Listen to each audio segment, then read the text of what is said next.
Now, the oocytes. So this is a very common picture. Most of REIs and embryologists must have seen this. This is an ultrasonographic picture of hyperstimulated, I shouldn't say hyperstimulated, but controlled ovarian hyperstimulated ovary. There are a lot of follicles in there. And what happens is REIs, they ultrasound guided with needles, like Dr. Nakajima showed this morning. They go in there, they aspirate the follicle in a test tube, and then that test tube gets passed on to the lab. And lab people, they look, they hunt for eggs. They look for eggs, they search for eggs under this special microscope called stereomicroscope. And what we look for is basically,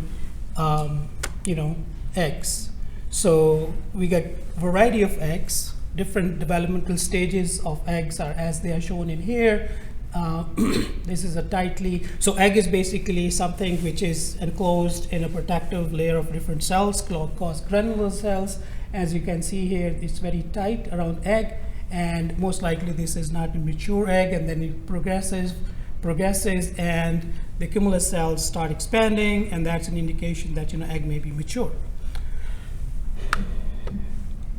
So we get on an average 7 to 8 out of 10 eggs mature. This is probably the statistics.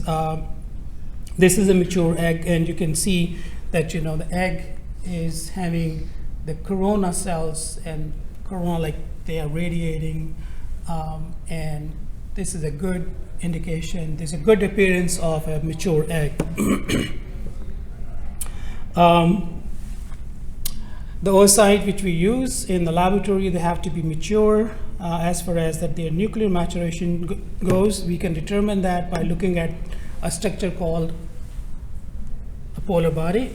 This little structure is containing an extra set of chromosomes which has to be expelled out to maintain the N number, and then the 2 N numbers to continue as a species of containing 46 chromosomes.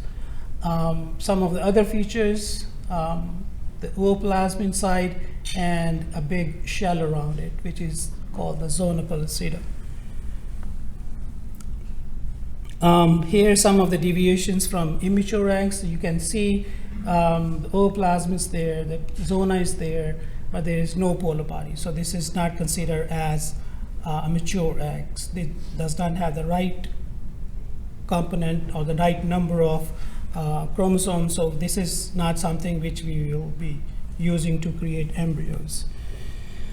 Similarly here, this is even less immature, because you can see a structure here is called germinal vesicle. So in the maturation sort of phenomenon, GV egg has to become metaphase 1 and then metaphase 2. So this is very immature egg, and this is, again, it's not used. This one is mature, but it has a very huge polar body, the structure which tells us it's mature or not. And it has happened maybe as a result of a poor embryo quality, because when the second polar body is expelled out with an extra set of, with N number of chromosomes, so it has to, it took some extra ooplasm content, so what's left is less, and it's not of a good quality embryo. This is a funny looking oocyte, and I can't say anything much about it, but this is just a degenerated oocyte.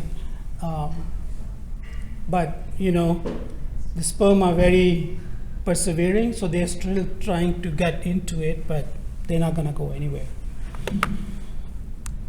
All right, so some of the other abnormalities of the eggs, you can see a shape, a lot of vacuoles. This is most likely mature, again, a giant polar body.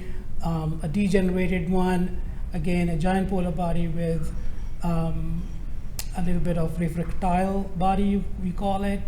And here, it looks like something has chewed the ooplasm, but it is an aggregation of different components within the ooplasm.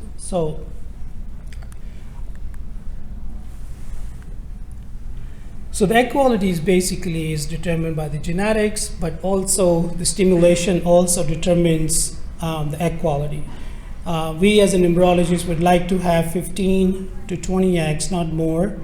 Like between 10 to 15 is the best number we believe is the number which gives us the best quality and the highest blast conversion ratio. And that quality is also dependent on the general and the reproductive health of the patients. Like, we talked about, the speakers before me, they talked about endometriosis and also some conditions like hypothyroidism or diabetes, PCOS, and stuff like that. But also it's dependent on the lifestyle. Like, what we are seeing a lot of patients at the early age showing their ovaries of maybe like very old people, old women. So that there is something to do with the lifestyle as well.